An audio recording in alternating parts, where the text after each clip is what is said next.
까만입니다. 더 시즌입니다. 어제의 장은 3대 지수 모두 상당히 좋은 마감으로 마무리를 해주었네요. 다우 지수와 S&P 500은 신고가를 또 써내려 가고요. 나스닥 종합은 신고가에 불과 1% 정도로 접근을 한 상황. 상당히 좋습니다. 필라델피아 반도체도 상당히 올라주고 있고요.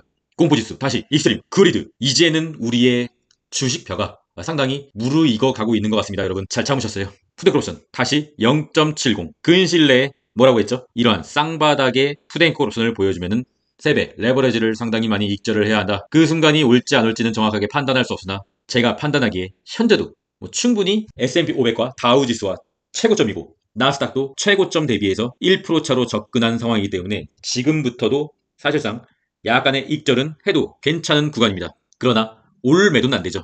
만약에 최고가를 돌파한다고 하면 추가적인 상승이 당연히 나오게 되기 때문이죠. 공포지수 매법, 매도의 방법 참고하시고요. 오늘의 일정은 딱히 중요한 건 없는 것 같습니다.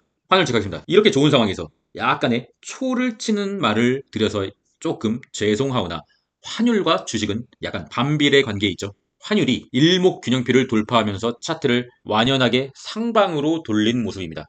일목균형표를 돌파하고 21선도 하늘로 향하게 하는 차트를 완성해내었네요. 현재 기준으로 봤을 때는 주식도 오르고 환율도 오르고 상당히 좀 괜찮은 상황이나 환율이 좀 그만 좀 올랐으면 좋겠네요. 좀 과도하게 지금 오르고 있는 것은 아닌가. 그 말인즉슨 약간의 긴장은 항상 하고 있어야 되는 타이밍이 아닌가. 매수를 조금 참고 현재는 주식의 보유자의 영역권에 들어가고 있는 것입니다.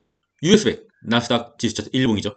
현재 전고점 대비해서는 약 1% 부근에 접근을 하고 있으며 장기 상방 추세선 빨간색까지는 약 2% 차에 접근하고 있습니다. 그렇다고 하면 빨간색 선의 터치를 만약에 하게 된다면 당연히 최고점을 돌파한 순간이 되겠고요. 그때가 오기를 기다리고 있어요. 그때 오면은 세배 레버리지를 좀 익절을 비중을 조금 덜어내시길 바라겠습니다. 영원히 오르는 것은 없으니까요. TQQQ TQ가 나스닥 지수에 비해서는 상당히 좀 많이 녹아내린 모습이죠. 이렇게 많이 올랐는데도 아직 최고점 대비는 상당히 좀 격차가 있는 모습. 그래도 어쩔 수 없습니다. 레버리지의 괴리이기 때문입니다. 나스닥이 조금 더 오르면은 TQ도 약간의 매도를 해볼 생각이 있습니다. 엔비디아 지금 프리장에서 좀 살짝 내리고는 있으나 RSI는 70 부근. 통상적으로 아무리 개별 종목이라도 RSI 70은 상당히 많이 상승을 했다.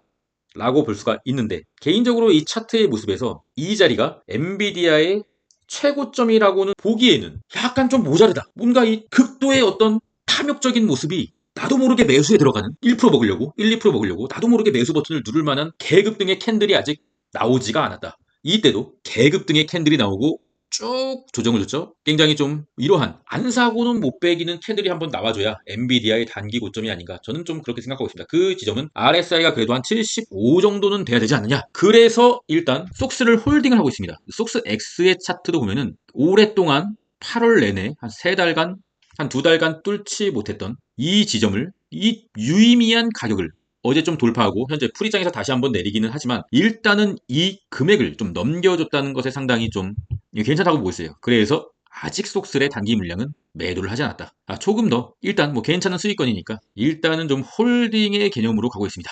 좀만 더 달려줘라. 이 탐욕을 좀 더 이어가게 해주길 바래.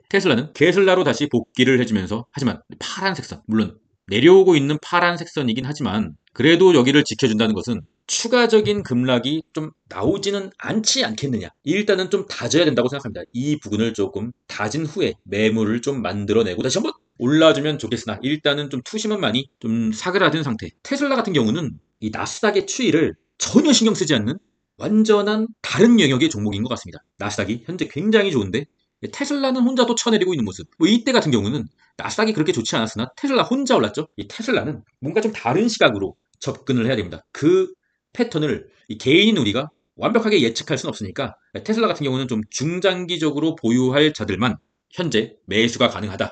라고 보고 있습니다. 저 같은 경우는 아직도 뭐 한 20% 이상 수익이기 때문에 일단 보유 전략으로 가고 있습니다. 추가적으로 내린다고 하면 좀 매수를 받아볼 생각도 있고요. 쇼스의 보조지표 기다리던 순간이 왔네요. 속스 S와 SQQQ 모두 스토캐스틱 과매도의 구간에 들어가게 됩니다. 과매도의 구간에 들어간다고 하면 좀 과하게 쇼스를 매도를 했다라고 보시면 되고 이런 과매도의 구간에 롱을 익절하는 것은 상당히 좀 괜찮다고 봅니다. 익절은 뭐 언제나 오르니까요. 그러나 조금 더 과매도를 보여줘야 되지 않나.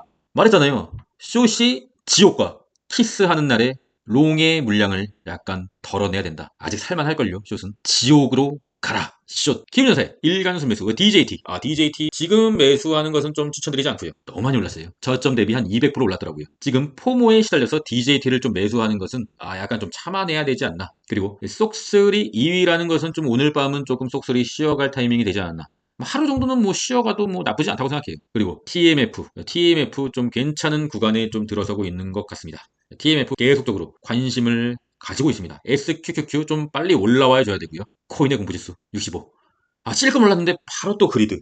코인의 공포지수도 좀 상당히 요동을 치고 있네요. 코닐의 차트. 저번 주 영상에서 제가 뭐라고 했죠? 코닐을 단기적으로 매수해야 될 구간이 왔다. 한 20% 어제 찔끔 오르더라고요. 근데 20%가 오른 것은 그렇게 중요한 건 아니에요. 중요한 것은 전고점을 일단 돌파해줬다는 거. 근시일 내에 다시 한번 코닐이 급락을 하더라도 이제 우상향의 차트로 가게 될 조건은 전저점을 깨지 않는 것. 고점은 높이고 저점도 높여야 합니다. 이미 저점은 높였죠.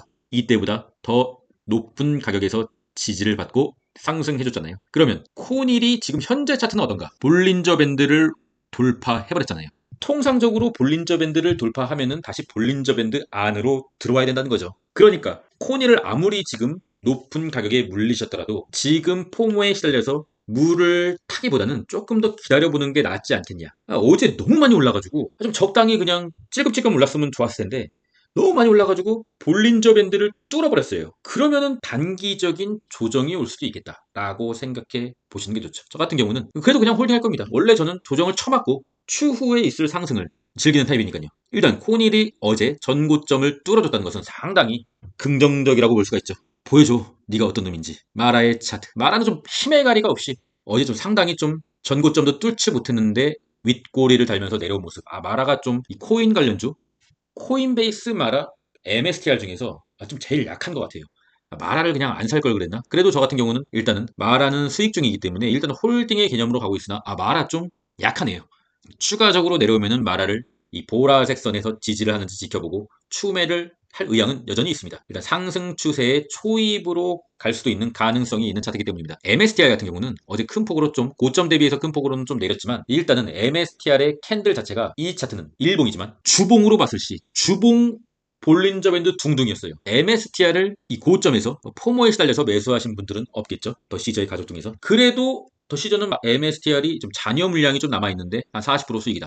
뭐 좀 버텨볼 수 있겠다. 뭐 그렇게 생각하고 있습니다. 수량은 많지 않고요. 비트코인의 일봉. 어제 비트코인도 코인베이스와 마찬가지로 전고점을 살짝 넘겨주고 현재 오늘은 좀 조정을 보이고 있죠. 그런데 우리가 긍정적으로 봐야 될 이유는 뭐 앞으로 좀 오늘 내일 조정이 나온다고 하더라도 이 고점 검정색 라인을 확실하게 강하게 돌파를 해줬고 전고점 라인도 살짝 돌파를 해줬다. 저점은 높이고 고점도 뭐 미세하게 높였다. 11월을 상당히 긍정적으로 기대할 수 있는 기틀을 마련해냈다. 이제 조정이 나온다고 하면 검정색 라인 또는 21선 중앙 이평선 지지받는지 확인하고 여기서 추가 매수를 강하게 때려줘야 되는 게 아닌가 싶습니다. 상승을 바라면서 큰 수익을 바라면서 조정을 맞지 않고 가겠다. 사자마자 오르는 종목을 컨택하고 싶다. 그것은 앞뒤가 맞지 않는 투자법입니다. 큰 수익을 낼 자격이 있는 사람은 언제나 큰 손해도 구간적인 마이너스 구간도 견뎌낼 수 있는 투자를 해야 됩니다. 저는 비트코인을 홀딩하겠습니다. 이더리움의 일봉. 이더리움은 아쉽게도 전고점을 돌파하지 못했네요. 하지만 우리가 바라는 것은 11월이다. 현재 추세적으로 나쁘진 않다. 이더리움은 일목균형표의 이 핑크색 그물대를 이탈해야 된다. 핑크색 그물대가 없는 사람들이 많지 않은 이 구간까지 기다렸다가 적절한 자리를 주면 이더리움을 오랜만에 추매할 생각이 있습니다. 전체적으로 좋아요. 하지만 이대로 그냥 오른다. 그러면 추매하지 않습니다. 언제나 추매는 마이너스 구간에 또는 음봉에서 하는 것입니다. 급격하게 오를 때나 양봉의 구간에서는 더 시전은 추매하지 않아요. 그때 추매하지 못하고 그대로 끝까지 오른다. 그러면은 매도하지 않았으니까 당연히 좋은 것이고요.